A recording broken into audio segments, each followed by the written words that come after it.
Siang Pak Haryono.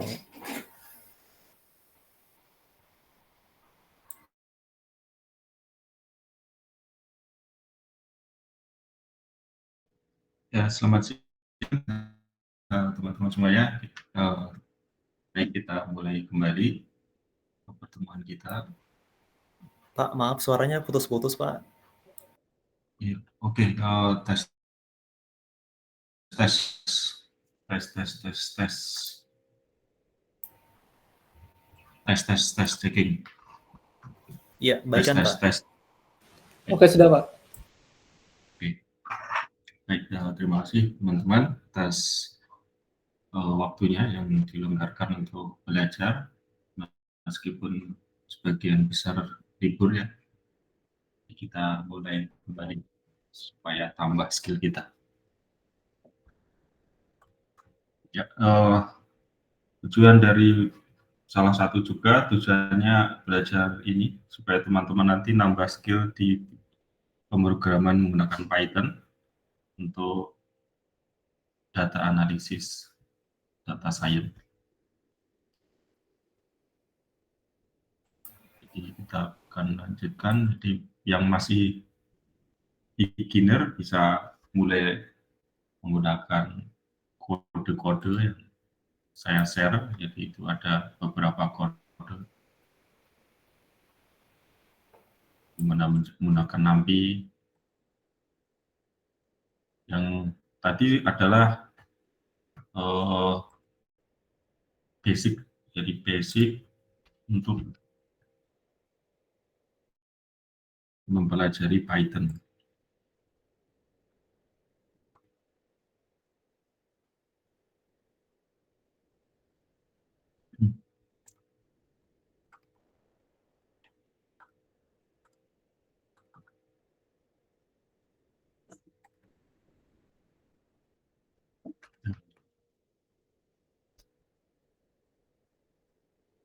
Basic operation, jadi kita baca dulu dari awal ya supaya ada yang kelewatan. Nanti teman-teman yang kira-kira belum paham bisa ditanyakan tentang ini. Ada variable and data types. Jadi, kalau ini, jadi karena dynamic, jadi kita nggak perlu nulis int x sama dengan 42 ya, jadi langsung x sama dengan 42 itu dynamic ya, karena di Python seperti itu. Langsung dia mengenali, oh kalau 42 itu integer. Nanti kalau dikasih nilai kayak gini, Python langsung dinamis. Oh dia itu float. Kasih string, ya ini langsung string. Dia paham dia itu string. Kemudian true, ya berarti boolean. Ini seperti yang gambar tadi ada beberapa. Kemudian basic operation ya seperti ini.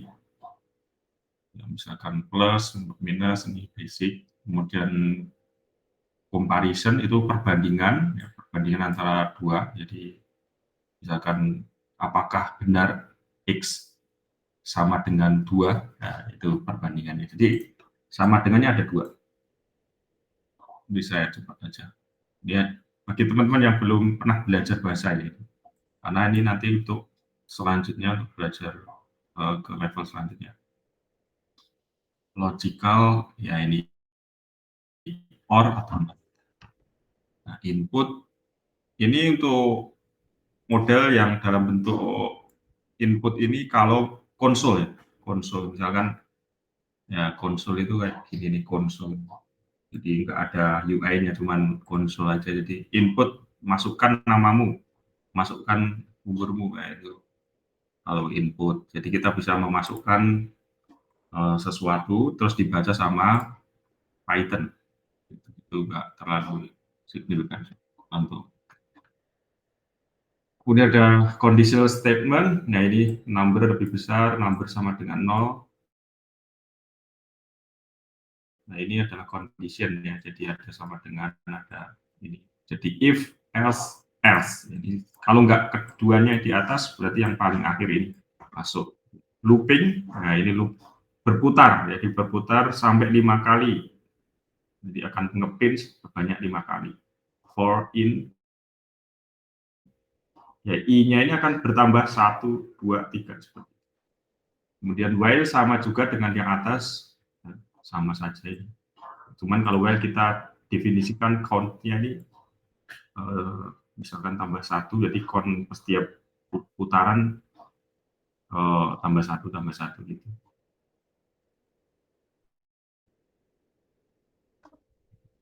Function tadi sudah. Kemudian list. Nah, list ini misalkan teman-teman bisa coba nih list di sini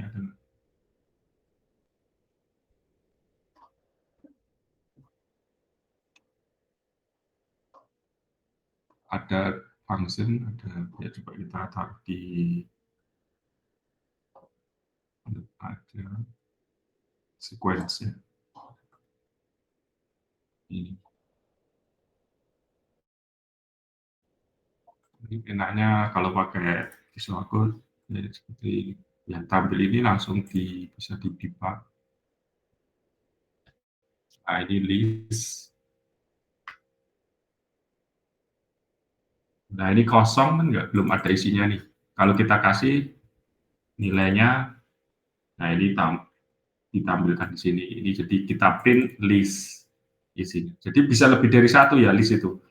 Misalnya ini berarti ada 3 nih, 0, 1, 2, 3. Berarti kalau kita jalankan, berarti yang ke 0 akan ditampilkan. Kedua. Ini. Ya, karena 2, 0, 1, 2. Jadi semuanya.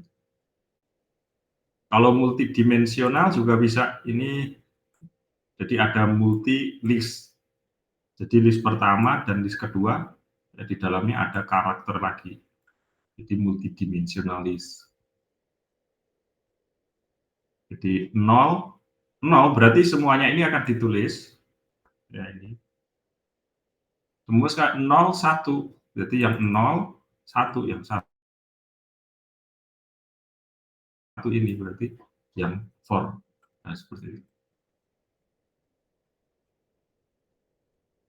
Nah, seperti ini ngakses ini. Cara ngakses indeksnya itu. Nah, ini kalau list -1 berarti print last element. Print elemen yang terakhir. Nah, ini CC. Ini kan list CC-nya kan ini yang terakhir, -1. Kalau -3 berarti yang ya udah ke sana. Ini adalah -1, -2, -3 di apa yang ditampilkan.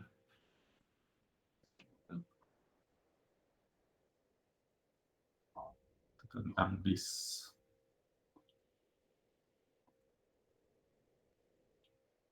Kalau dictionaries di sini kita lihat ada dictionaries. Nah, ini ada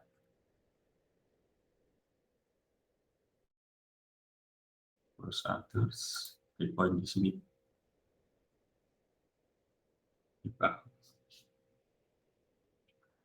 Kalau ini saya besarkan ya agak kelihatan.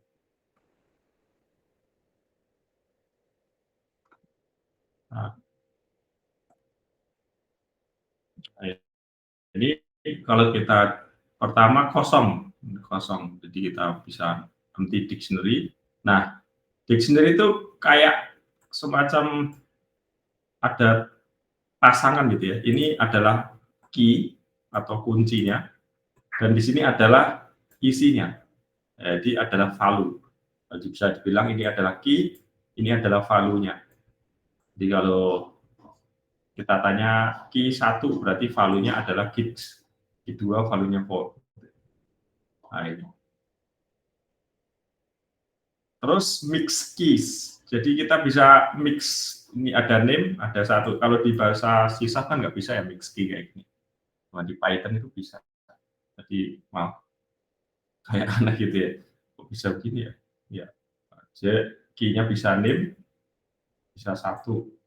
Karena memang dynamics, jadi kita nggak mendefinisikan key-nya ini harus integer, ini harus 1, harus ya integer, ini string, nah, itu nggak didefinisikan. Kalau di C# harus didefinisikan ya. C++ didefinisikan ini key-nya apa, value-nya apa. Jadi key-nya jelas, value-nya jelas. Nah ini di satu sisi memang Python itu kadang nggak apa ya istilahnya nggak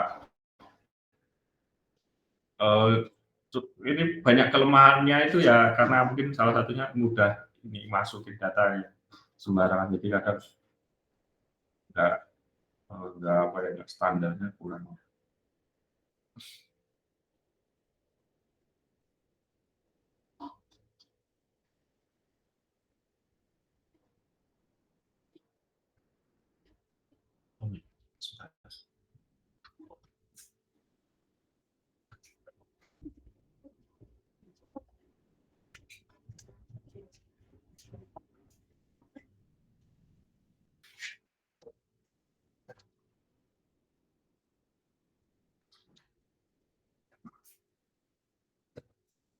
Akhirnya di sini kencang di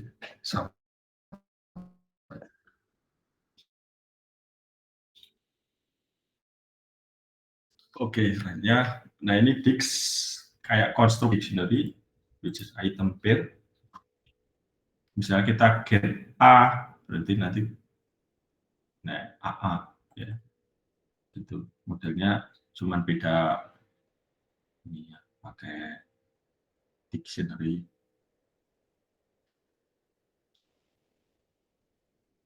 Untuk mengaksesnya juga name, berarti Dix name, ya, gitu. Get tree, berarti yang nomor 3 sama. Terus kita bisa assigning juga ini. Jadi kita khusus meng-assign nomor 0. Jadi kan tadi isi seperti ini ya. Tapi kita bisa melakukannya assigning kayak gini juga. Di nambah X. Nah ini. Assigning per 0, 2, 3.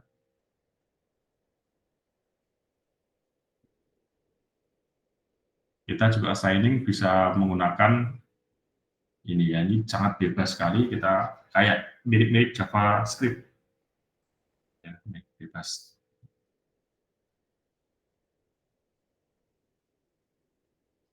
Jadi kita bisa tambah nih value-nya sekarang. Kita ganti Dix welcome, nomor 2 tambah 5 nested, kita bisa juga nested ya, ini ada ini dictionary-nya, value key-nya, ini value-nya ini bisa dalam bentuk objek ya, kalau dalam ini sudah ada objek kayak gini, jadi ada 1 sama dengan lain 2 gigs, jadi nested. Nah, bisa juga seperti itu. Itu sama.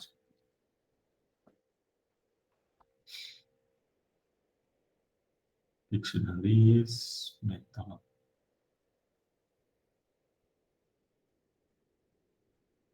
Kemudian tuples and sets. Jadi sifatnya itu tuples immutable sequence that store multiple items. Jadi sangat cocok jika data tidak dirubah. Ini kayak dictionary juga, cuma dia immutable. Jadi dia represent fixed sets of related data. Seperti koordinat sama dimension. Jadi koordinat sama dimension. Jadi useful for removing duplicates or performing mathematical set operation. Tuples.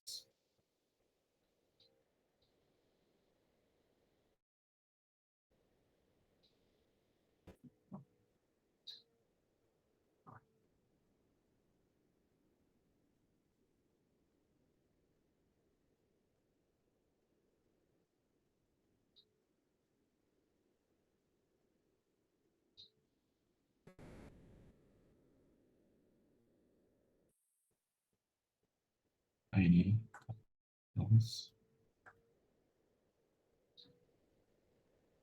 Inisialisasinya adalah seperti ini. Tadi dictionary adalah seperti ini. Kalau ini adalah menggunakan. Nah, inisial suatu list dari array.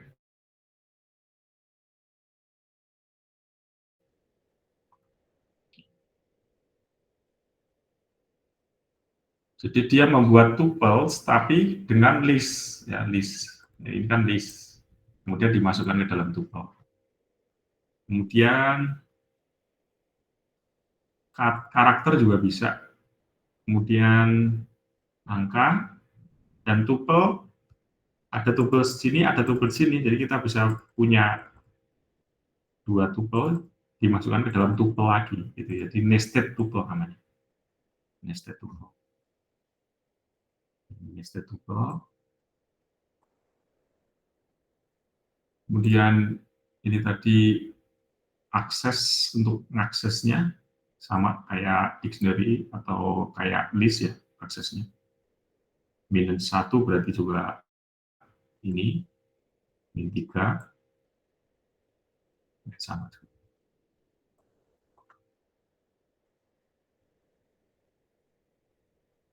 File handling untuk membaca file, ya. Jadi kita bisa membaca atau menulis file. Kemudian ada module libraries. Nah, ini kita import. Contohnya di sini ada kita import math. Nah, math module. Kita bisa import yang lainnya juga sih. Seperti kita import di sini NumPy ya, kita misalkan NumPy. Atau ini ada NumPy ini import. Kita NumPy, kita import SNP, berarti NP. Jadi sebagai NP yang bisa digunakan. Itu adalah importing dan import. Dan error handling, jadi kita kasih try, accept. Jadi ini kalau dia di sini error, itu yang error pas apa? Kita bisa misalkan, oh error tentang pembagian zero ya, pembagian zero ini nggak bisa kan, jadi terus dia error di sini, cannot divide by zero. Jadi untuk supaya bisa tertangani error, ya kalau error ini berarti apa yang dilakukan gitu ya. Jadi ini ada error, jadi kita bisa melakukan tindakan apa.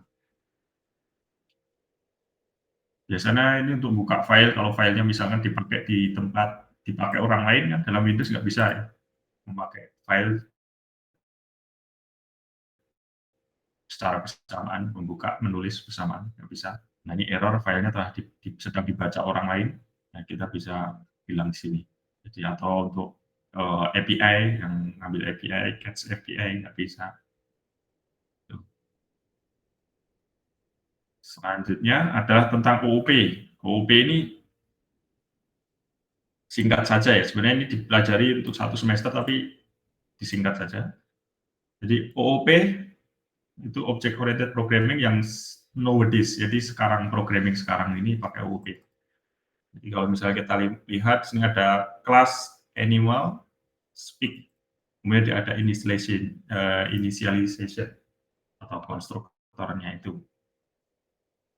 Jadi kalau misalkan kita punya kelas ini, terus kelas ini berarti ada 2 kelas ya. Ada 2 kelas, yang animal sama dog. Jadi kita bisa membuat objeknya. Jadi ini kayak blueprint-nya. Kemudian kita, ini adalah objeknya. Jadi kita, berarti kalau kita buat objek, misalkan pet dengan nama Budi, jadi dog itu dengan namanya Budi. Dia akan masuk ke sini, initialization berarti save name. Jadi name-nya itu ada Budi. Jadi dog animal berarti ini animal ini menurunkan sifat-sifatnya ke dog. Ya, berarti setiap binatang bisa bicara. Cuman bicaranya beda-beda nanti. Untuk dog bicaranya seperti ini. Nah, ini saya mungkin ada di sini juga.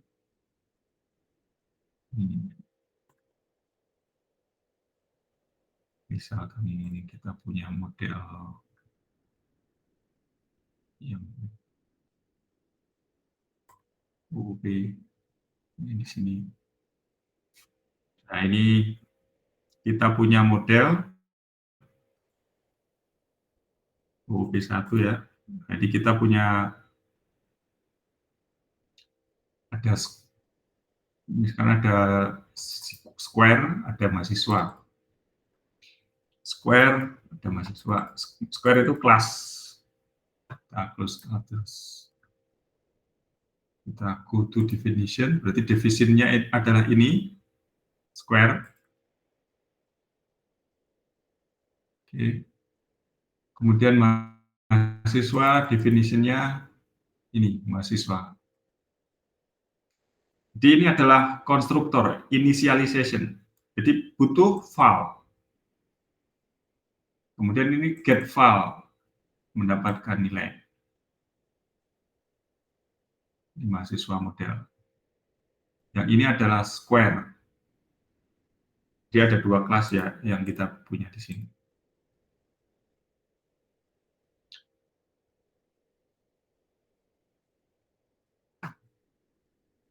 Jadi ini kita square-nya kita nggak perlukan aja, cukup kita contohkan satu.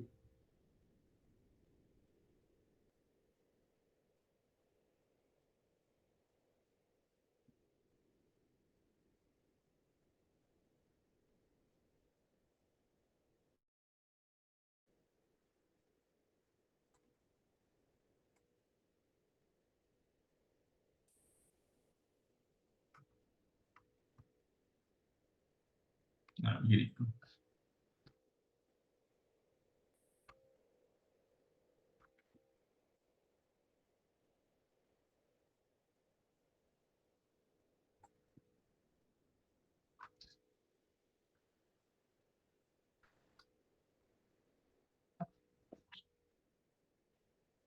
Main, jadi kita kalau kita kasih tahu kayak begini, berarti kita mau start dari sini. Terus ini adalah main project untuk bisa dipanggil. Jadi kayak function tadi. Dan kita jalanin. Jadi mahasiswa itu mempunyai file sama dengan 3. Jadi mahasiswa ini kan kita inisialisasi nih. Nah, kita punya variabel ini. Kita kasih variabelnya ini 3. Jadi kita kirim 3 ini. 33, kita kirimkan ke sini 33, berarti file nilainya 33. Ya. File nilainya adalah 33. Di file sama dengan 33. Yang ini disebut sebagai objek, yang ini disebut sebagai kelas. Nah, ini kelasnya, makanya disebut sebagai kelas. Kelas itu mempunyai member atau properti, yang satunya adalah cuma satu properti aja, ini file.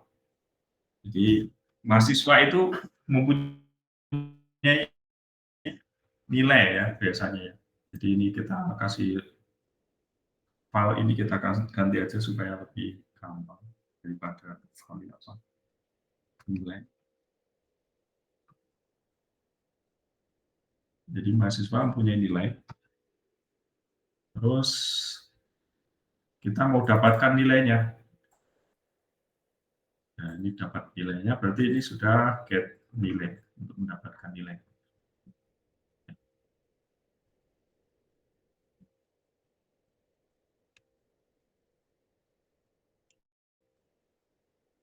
Nah, ini kalau kita F11, kalau F11 pas breakpoint di sini, saya ulangi, jadi saya jalankan pakai F5.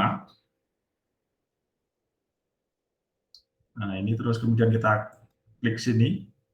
Di sini ada F10 sama F11. Kita pilih F11 itu biar masuk ya, masuk ke dalam. Kalau F10 itu cukup di line ini dijalankan. Tapi kalau F11 bisa masuk ke mahasiswanya. Jadi kita F11 masuk ke mahasiswanya, berarti ini ada 33. Nah, ini 33 masuk, diberikan nilai 33. Terus kita bisa F10 atau F11 terserah. Nah, ini akan kembali lagi ke sini. Nah, ini sekarang mahasiswa adalah mempunyai nilai 33. Kenapa? Karena kita assign ya di sini. 333. Terus kita mau dapatin nilainya, get nilai. Nah, kita bisa F11 masuk ke sini. Jadi ini adalah mahasiswa tadi return, jadi mengembalikan nilai dikali nilai. Jadi nilainya menjadi 1089. Jadi kalau dikalikan ya, nilainya 33 dikali 33 mendapatkan berapa? Ya, seperti itu. Nah, ini. Jadi mendapatkan nilainya itu. Ya, nilainya is not available karena sudah berbeda step. Atau kalau mau ingin tahu nilainya pakai ini.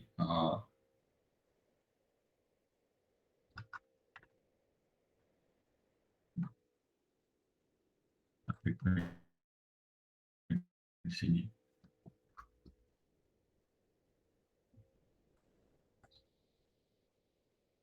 Nah, ini 1089. Kenapa? Karena 33 dikali 33. 33. Ya, jadi mengembalikan itu. Nah, ini adalah pemrograman yang sangat ideal untuk membuat aplikasi pemrograman kita lebih tampil baik, terorganisir ya. Jadi mahasiswa itu ada nilai, ada nama, ya, seperti itu. Bisa kasih. Jadi kita passing, kita initialization, kemudian dikasih nilai, nah, kemudian kita bisa ngambil sesuai nilainya itu.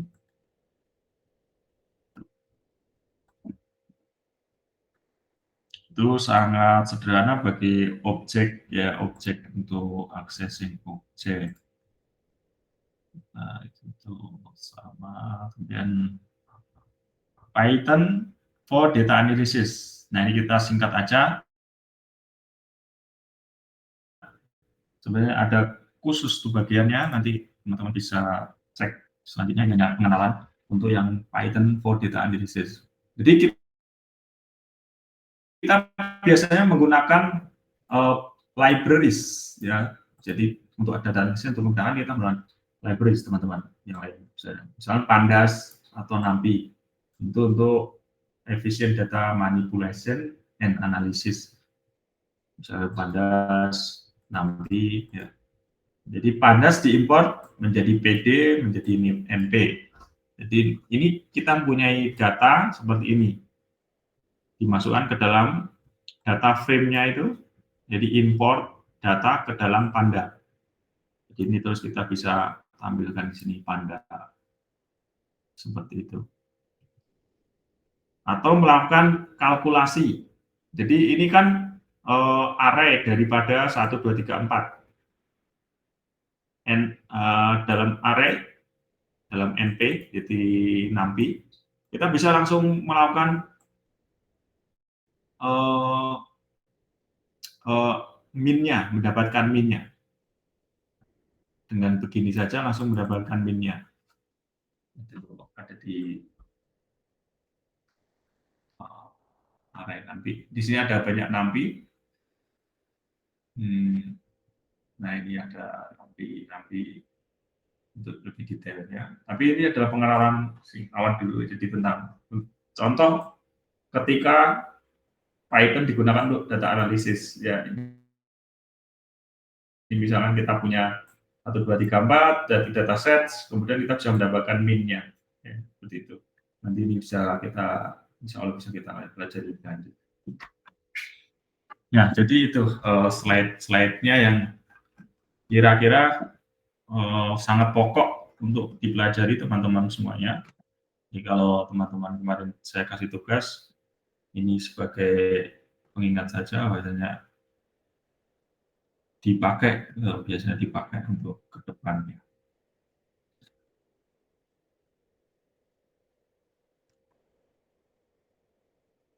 Itu adalah basic Python.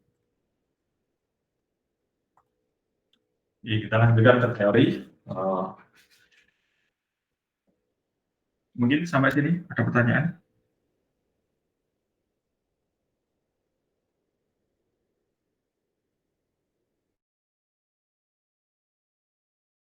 Suara saya masih oke ya? Masih, Pak. Masih, Pak. Ya. Masih, Pak. Ya, oke. Nih, Kita lanjutkan. So, unlocking educational insight. Jadi kita mau explore critical role of data processing in enhancing the effectiveness of educational institution and informing decision making. Teori.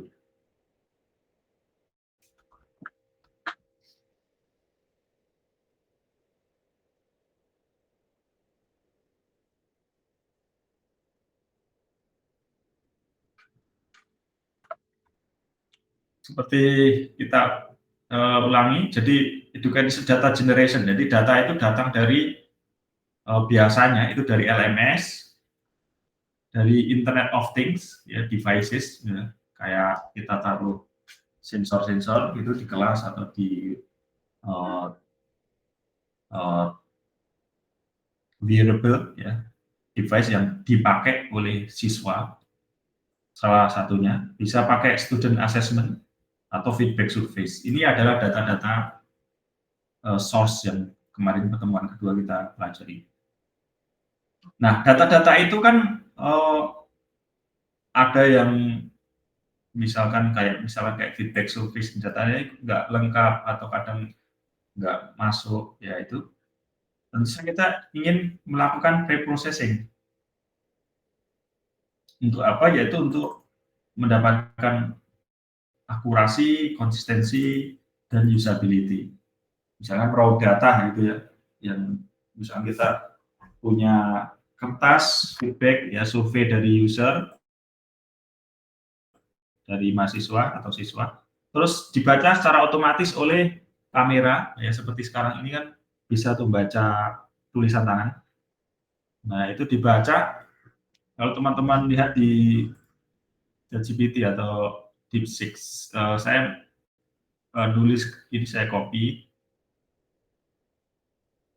terus saya mau tanya ke ChatGPT, please get the conclusion from video. Jadi dia sudah menggunakan, ya, namanya AI, jadi dia langsung baca konklusinya seperti ini. Nah, ini jadi ini just give one sentence. Misalnya seperti itu.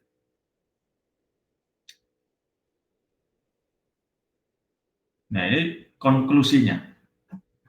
Jadi misalkan teman-teman nanti menggunakan feedback survei, ya, banyak, misalnya ribuan, kan nggak mungkin kan kita baca satu-satu. Yang mungkin saja cuma untuk menimbulkan konklusinya kan jadi susah. Ada yang jawabannya sama.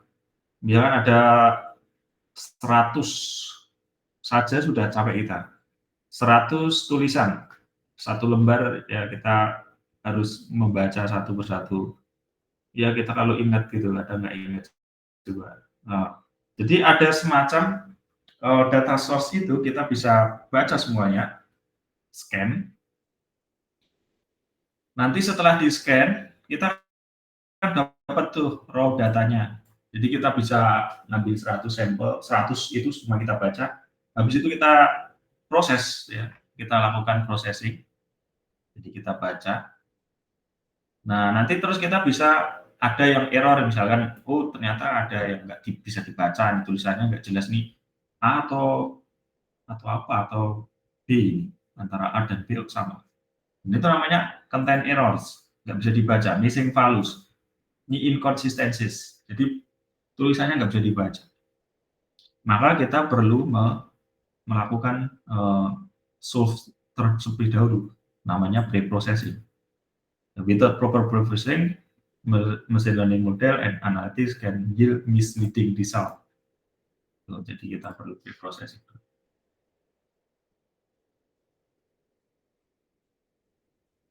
Jadi ini adalah main topics cover, kemudian benefitnya, keuntungannya tentu saja akan mendapatkan better educational practices.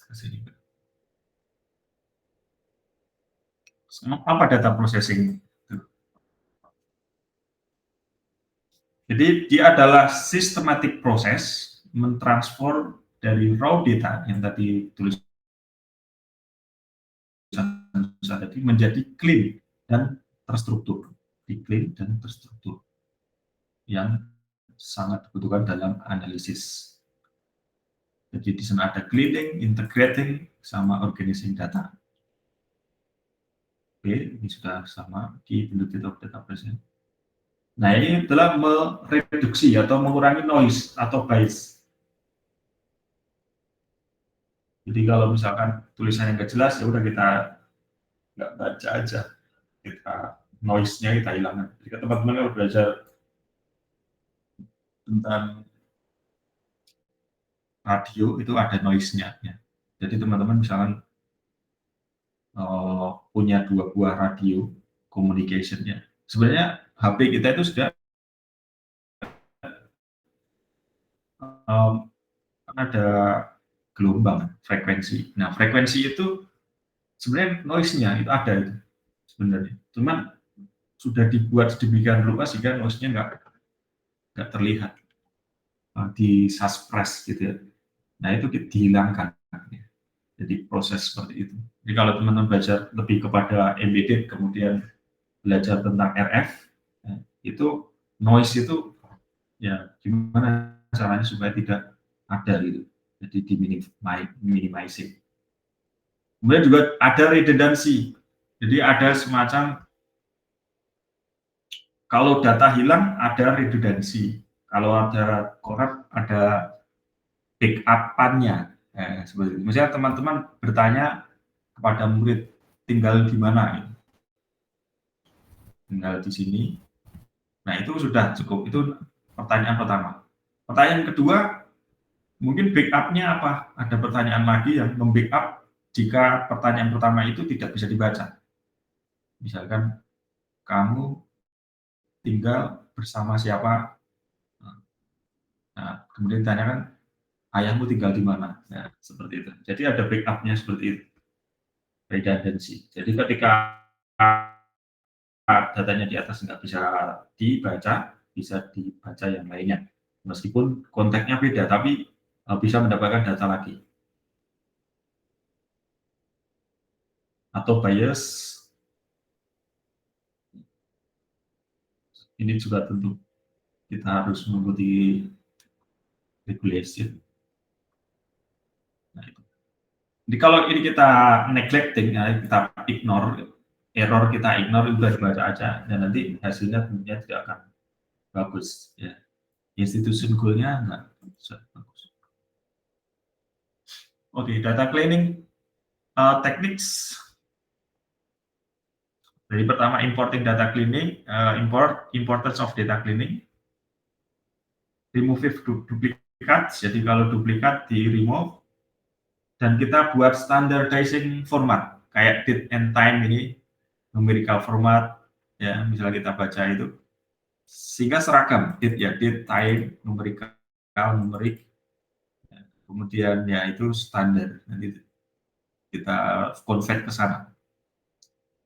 Terus kita correct inconsistent, ya kayak spellingnya, misalkan kurang gitu ya, langsung kita spellingnya. Jadi kayak ini, itu kita misalkan dengar, itu langsung dia bisa mengkoreksi, oh itu dengar maksudnya adalah dengan itu, ya kita bikin aja.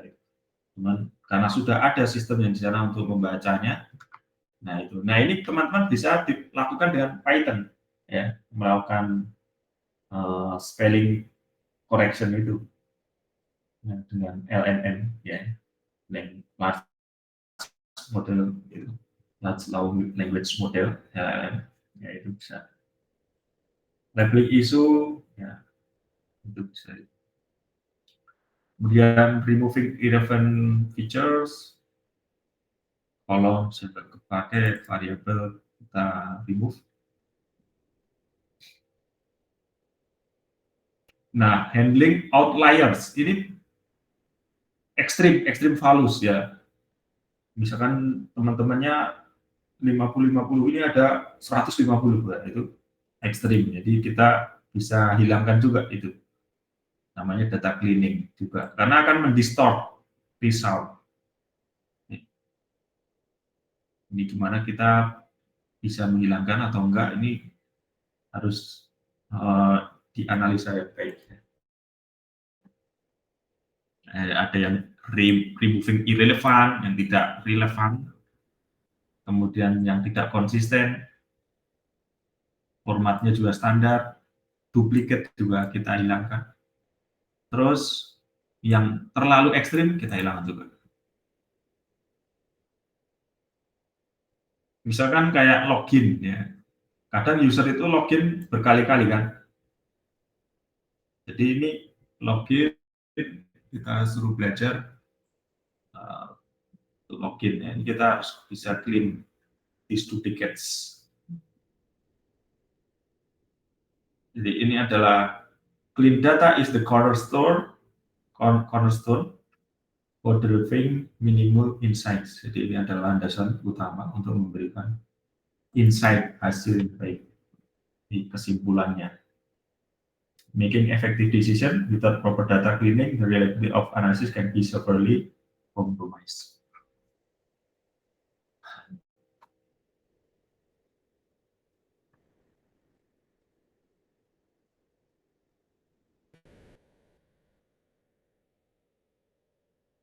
Jadi kita harus, kenapa nih missing value-nya, kenapa kita harus mendapatkannya?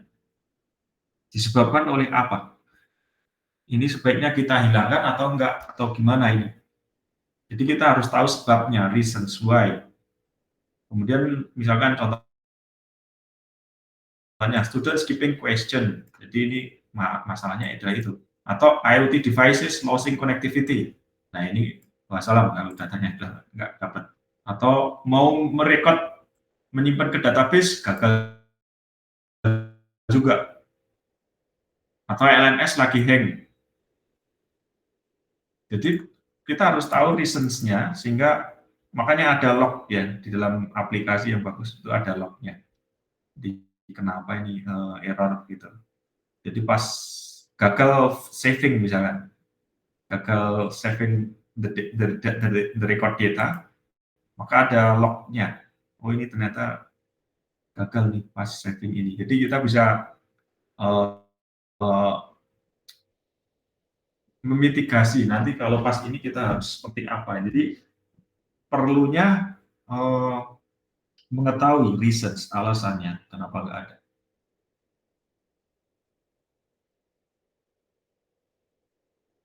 Missing data can lead to bias or incomplete analysis. Ya, gitu.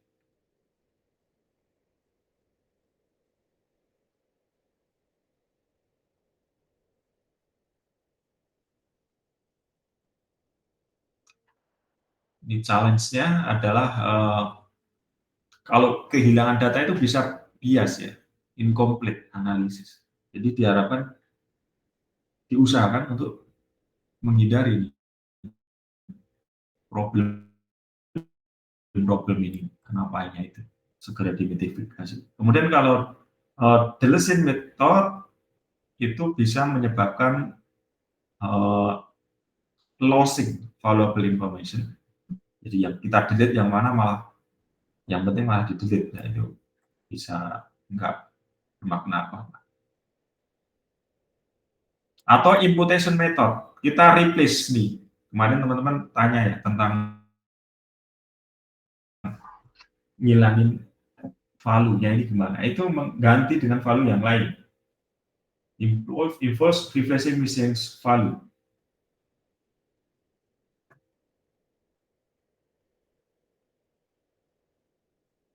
Jadi ini harus careful juga. Cara menangani ini semuanya harus sama. Kemudian interpolation method. Ya, strategi yang lain adalah dengan memberikan nilai interpolation. Jadi kita mengestimate, mengira-ira. Ya misalkan ada 10 orang mendapat nilai 8, yang lainnya nggak ada nilainya ini. Kita ira-ira misalnya kita kasih di antara mereka berapa min-nya. Nah, itu adalah interpolation. Di kadang kayak AI gitu, datanya nggak ada kurang gitu, dikira-kira nilainya. Makanya ada organic data dan synthetic data. Synthetic data itu yang dibuat supaya mirip organik gitu. Seperti itu. Kemudian predictive modeling method, kita bisa menggunakan machine learning ya untuk memprediksi nilai ini untuk mengisi yang kosong-kosong, gaps based on available data. Jadi mengisi fill in gaps based on available data. Jadi estimate, jadi mengira-ira aja deh. Nah, AI itu sebenarnya prediktif ya mengira-ira. Jadi mengira-ira, hanya saja dia akurat, kadang nggak akurat gitu. Makanya selama AI itu masih mengira-ira, masih belum bisa kita gunakan untuk hal-hal yang sifatnya itu kritikal ya. Ya misalnya untuk dunia kedokteran, dunia space, dunia militer yang sifatnya perang beneran. Yang bisa menyebabkan losing human being itu masih belum bisa diaktualisasikan AI itu. Karena based on predictive ya, mengira-ira. Tapi semakin kira-kiranya itu bagus, semakin 99% akurat, ya mungkin bisa diterapkan. Tapi itu masih risk juga. Makanya kalau kita tanya ke AI kayak gini, kadang-kadang nggak cocok kan, ya, karena masih datanya belum komplit, bias, kadang malah capek juga. Tapi, nah itu masih harus kita tes sendiri. Jadi makanya software engineer mungkin akan tetap terpakai, mungkin namanya berbeda, menjadi orkestrator ya, menjadi orkestrator yang dia itu sebagai ya kayak orkestrator itu atau dia arsitek ya seperti itu, yang mengumpulkan berbagai macam source ya dari AI gitu. Karena kita sebagai penentunya, decision maker-nya kita. Nanti ini betul nggak?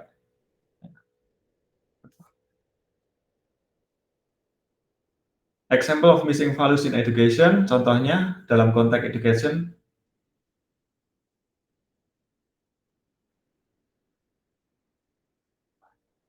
ya mungkin tes itu tadi, dan kita bisa memilih gimana untuk menghandle ini, banyak caranya.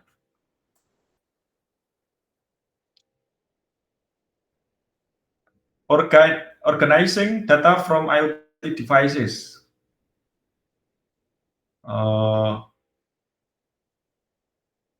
Misalkan kita ngambil data dari apa aja nih IoT device yang seperti RFID, ya teman-teman bisa lihat RFID yang ketika teman-teman ya ada di mana, misalkan contoh RFID, ya teman-teman mungkin bisa pas naik kereta, yaitu ada RFID, ada NFC juga, biometrik ya, ya teman-teman bisa pas absen. Atau environmental sensor, monitoring classroom condition. Ya, misalnya ada kamera yang bisa langsung mengenali wajah-wajah. Kita pakai OpenCV. Ya. Di sana ada OpenCV yang bisa menerap. Jadi ini nggak usah absen, langsung ketahuan apakah lagi ngantuk atau enggak. Atau menggunakan wearable devices, itu bisa dilakukan. Jadi ini teman-teman bisa melakukan implementasi ini. Masih memungkinkan, masih ada celah di sana. Banyak sekali celah-celah yang bisa diimplementasikan di dunia IoT. Challenge. Ya, challenge-nya apa? Jadi kadang datanya itu besar ya, karena dia kan real time dan juga otomatis menjerit data, jadi kita bisa dapat datanya itu besar. Atau data inconsistent, karena apa? Karena sensornya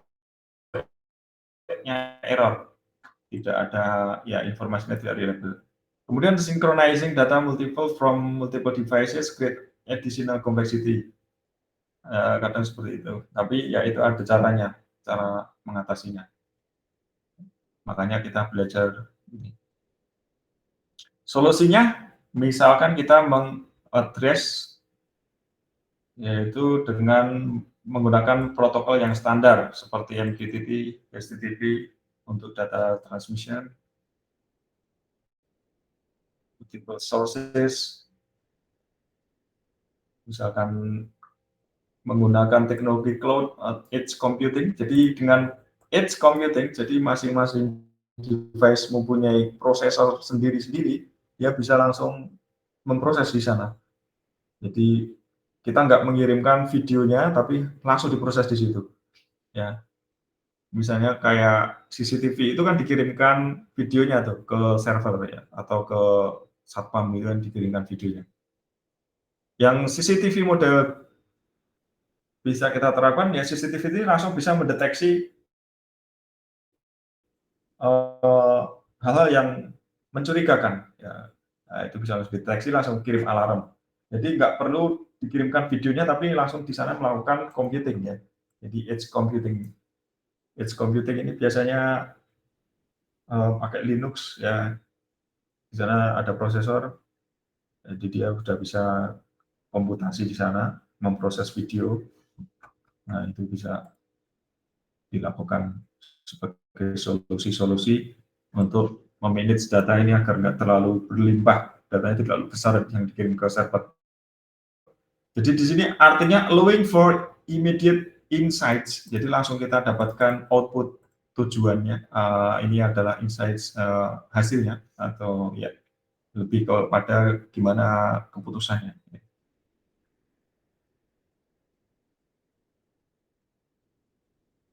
Atau ketika kita mau optimasi di dalam penyimpanannya, ya, dalam database like InfluxDB or time series data.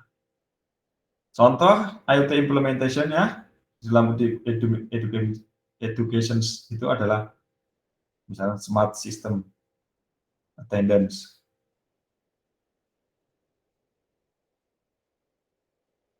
Ini yang sangat sederhana.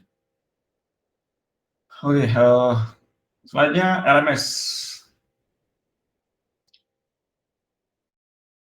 LMS ini sudah sering kita bahas. Tool for managing data pipelines, toolnya. Jadi ada caranya agar data itu bisa dikirimkan dengan baik. Ya. Misalkan dan bisa diproses. Jadi pipeline consists of set of process. Jadi that facilitate the collection, yang memfasilitasi collection, memproses dan menganalisa data. Kayak workflow itu ya.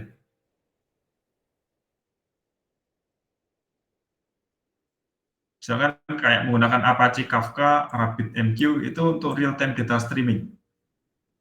They enable to transfer data between system with low latency. Menggunakan protokol ini.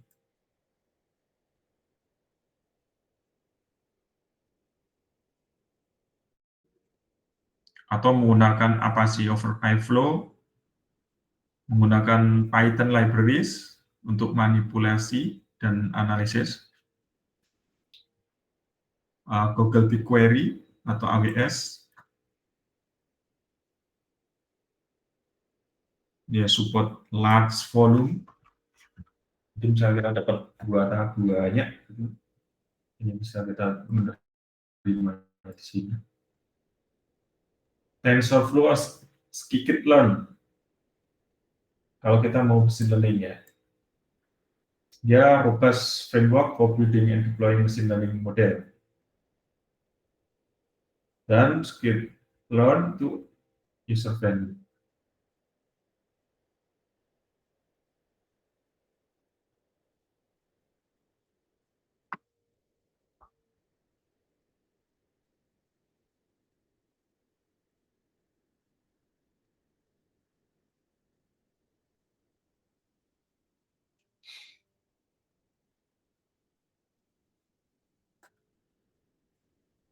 data privacy, ya tentu saja ini adalah penting security challenge. Ya ini kadang data security ya kadang sebenarnya nggak terlalu, ini cuman kadang kesalahan dari user yang terlalu nggak gitu aware saya.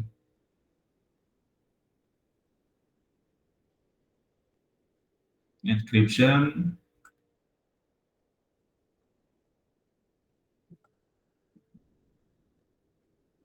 Oke, kita bicara future trends. Trend yang akan bisa kita implementasikan untuk membuat real. Misalkan menggunakan AI driven analytic for personalized learning. Di kita educational system.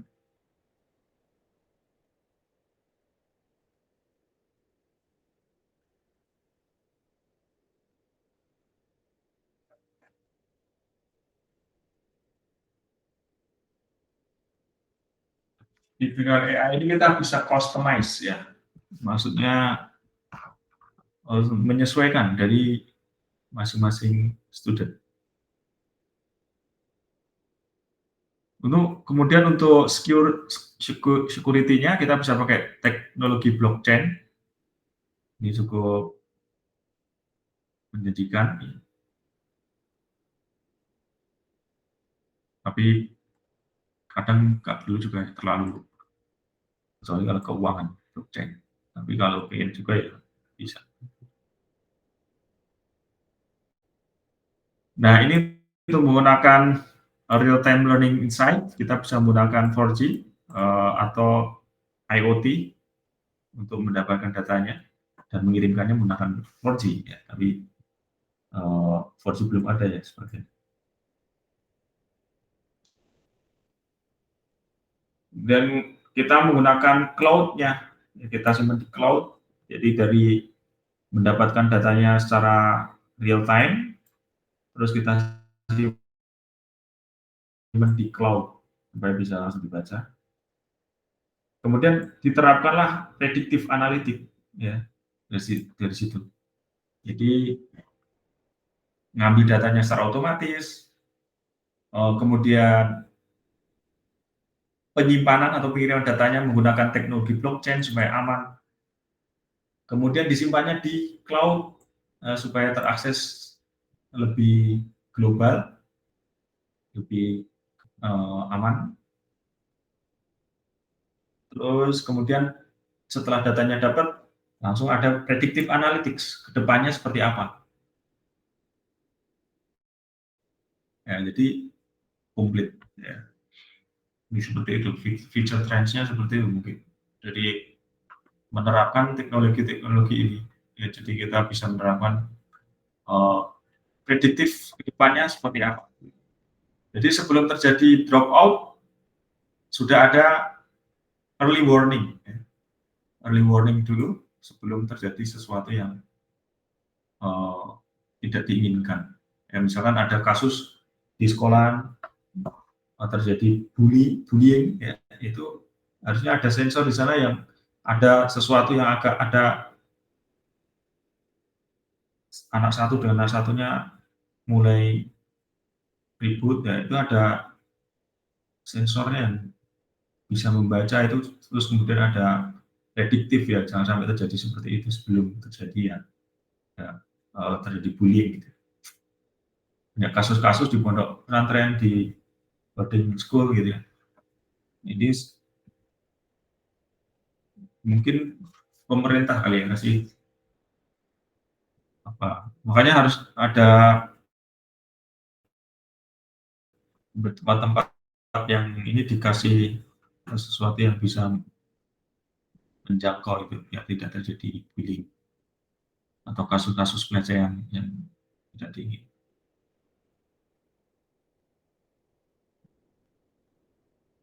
Konklusinya, jadi butuhkan pre-processing untuk mendapatkan kualitas dan konsisten dan usability. Kemudian cara organizing-nya kita bisa menggunakan IoT atau LMS. Ya, bisa buat LMS sendiri barangkali, tambahan IoT. Kemudian kita bisa menggunakan advanced tool help manage data untuk memanage datanya itu, pipelines. Ya, kita bisa menerapkan berbagai macam tool di sana tadi. Kemudian security-nya tentu kita bisa menerapkan security pakai cyber security. Yang paling baru adalah blockchain. Kemudian bisa yang di bawahnya ya misalkan di encrypt saja atau gimana, ada teknologi. Kemudian kedepannya ya semacam itu, kita bisa ngambil data secara otomatis, kemudian data disimpan di cloud dengan security yang baik. Kemudian dari cloud itu langsung diterapkan machine learning untuk menentukan prediksi ke depan.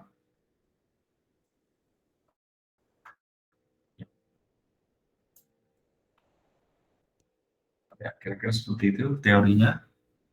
Teman-teman bisa melanjutkannya di praktek. Sampai sini ada pertanyaan?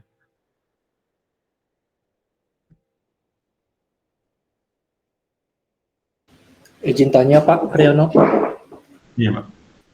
Itu yang buat tugas latihan yang di classroom untuk masukin ke Visual Studio gimana ya Pak ya? Oh, untuk memasukin ke Visual Studio. Ya, untuk menjalankannya itu.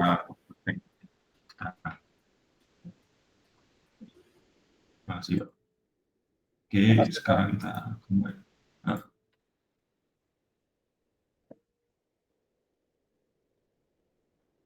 Kita lihat di tugasnya.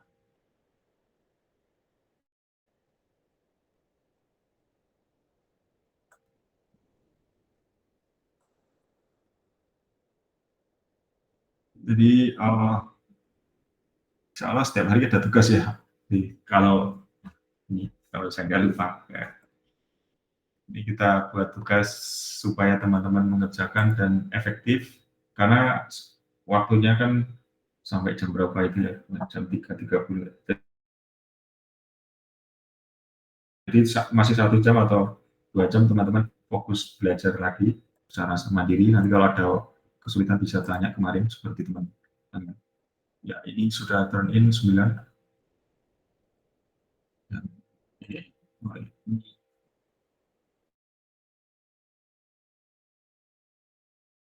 blaster ini yang ini terakhir.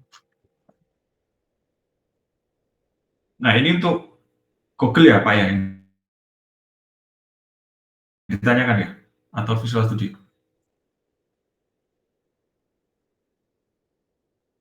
Belum ya? Yang Ini yang Visual Studio Pak. Oh, Visual Studio berarti tugas yang selanjutnya ya, ini masih. Yang barusan ya. Oh, ini yang kedua ini Pak. Ini yang kedua. Jadi nanti tugas selanjutnya ini yang ketiga, ini tugas assignment yang ketiga. Jadi create environment in your PC for Visual Code or Visual Studio.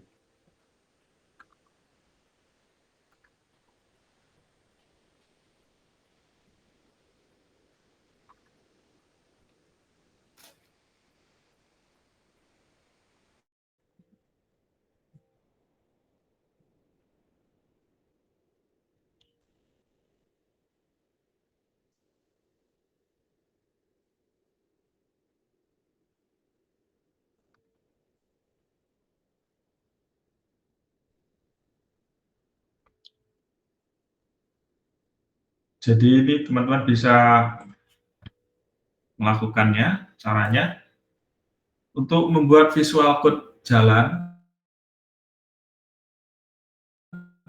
Teman-teman bisa download tentunya Visual Code terus diinstal seperti biasa. Nah, selanjutnya gampang kayaknya tiga step ya. Kemudian teman-teman menuju ke sini extension, cari Python. Nah, ini Python terus diinstal di sini. Itu jadi step pertama adalah download Visual Code. Setelah diinstal, ininya dicari yang extension, terus ketik Python. Nah, ini diinstal. Itu yang kedua. Yang step selanjutnya menginstal Python sendiri. Python itu mendownload kalau Windows ya, kita download Python. Nah ini saya pilih yang 64 bits. Saya download, terus saya install. Nah, setelah diinstal, pastikan teman-teman bisa menulis Python, kemudian versi. Nah, ini harus bisa seperti ini. Kalau belum bisa jalan. Jadi saat install ini akan dikasih pilihan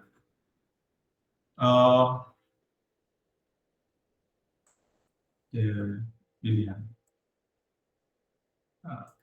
Nah, next itu ada add Python to environment variable ya. Jadi untuk memastikan bahwa kita bisa manggil seperti ini, Python ini, supaya nanti bisa manggil seperti itu. Nah, itu seharusnya nggak bisa. Nah, kadang itu nggak bisa, itu kalau teman-teman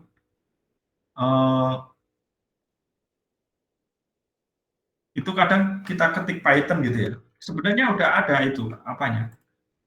Environment variable-nya itu sudah ada, tapi kok keluarnya itu ini apa? Play Store gitu, Kak. Kalau di Microsoft itu kayak Play Store gitu ya. Apa ya Play Store ya. Untuk kita install itu lewat Play Store itu. Itu kenapa? Karena kita ada ini. Saya lupa itu namanya apa ya. Lupa sih namanya sebentar.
Nah, Microsoft Store.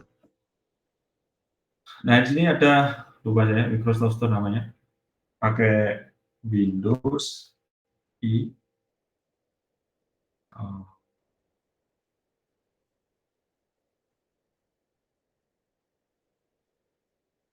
jadi di turn off ya. Di turn off supaya nggak keluar store-nya, Microsoft Store-nya. Jadi ada settingnya itu kadang membuat dia itu memanggil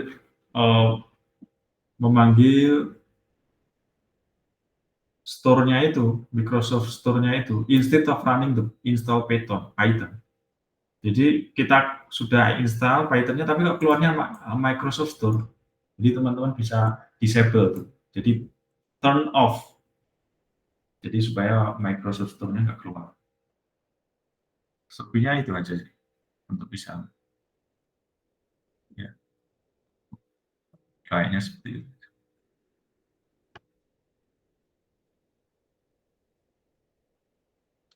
Kalau install di Visual Studio itu lebih mudah lagi nih.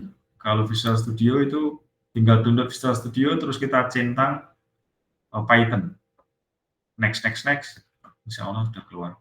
Cuman ya itu tampilannya nggak sebagus di sini. Kalau di sini kan berwarna ya, enak dibaca dan juga lebih cepat di sini. Nah ini tinggal kita jalanin dan langsung berhenti di sini. Ya ini langsung apa nih? Ini nanti kita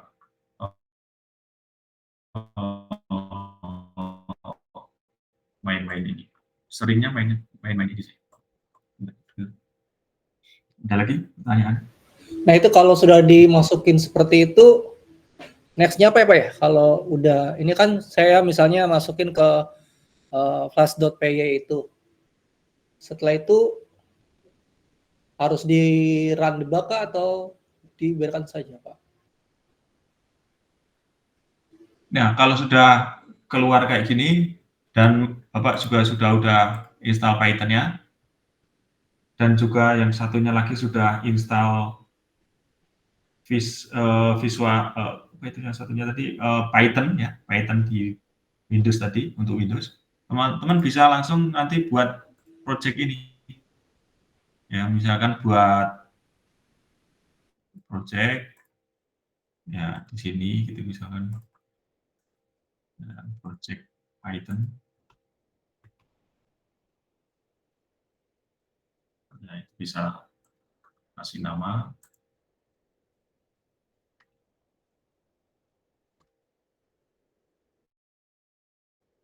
Ya, itu.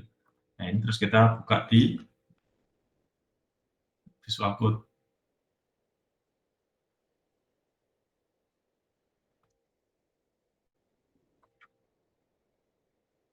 Nah, ini tinggal punya ini sekarang. Itu tinggal nanti dijalankan aja. Jadi teman-teman bisa membuat seperti ini, bisa langsung ke punya saya, di-download terus dijalankan di PC masing-masing seperti apa hasilnya. Oh yang tadi yang latihan 1 itu tinggal di-download ke laptop aja Pak ya? Baru dijalankan. Ya.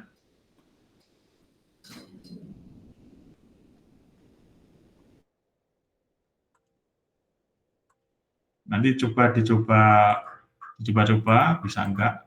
Nanti kalau bisa tanya-tanya saya lagi via WA.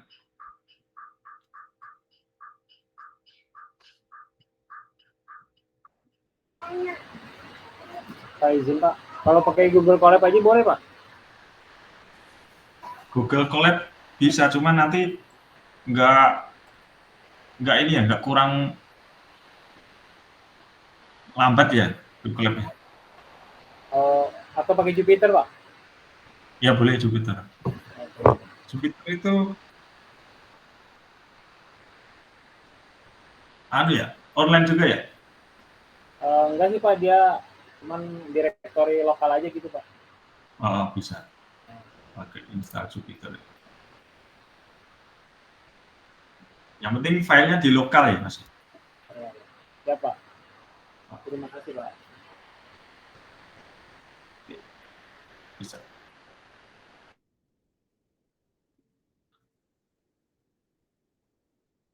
Ya, berarti ini teman-teman bisa mulai bekerja untuk tugas selanjutnya ini 3 untuk membuat environment di lokal ya. Oke.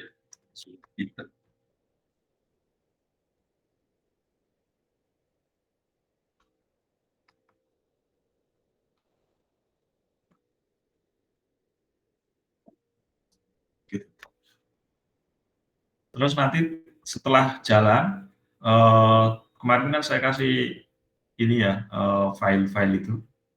Nah ini, yang saya share itu. Nah ini dijalankan di masing-masing buat file gitu. Bisa nggak berjalan nggak di sini? Ini jadi nanti buat file-file dari sini, kemudian dijalankan di sini, di lokal itu.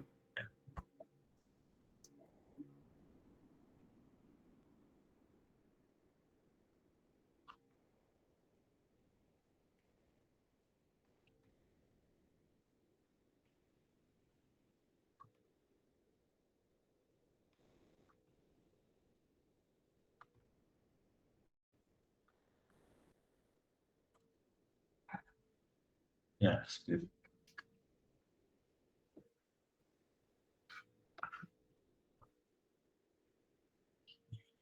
Jadi saya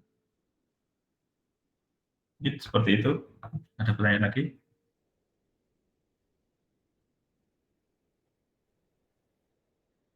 Ya mudah-mudahan nanti setelah selesai ini semuanya, teman-teman bisa sudah familiar dengan Python dan sudah bisa data scientist menjadi data scientist. Ya udah. Asalkan rajin aja ya, rajin kita ikuti satu persatu, step by step, jalankan. Mudah-mudahan bisa. Oke, saya rasa demikian yang bisa saya sampaikan. Terima kasih banyak atas atensinya. Silakan dikerjakan tugas. Baik, assalamualaikum. Sampai ketemu kembali, insya Allah. Terima kasih Pak. Terima kasih, Pak. Terima kasih.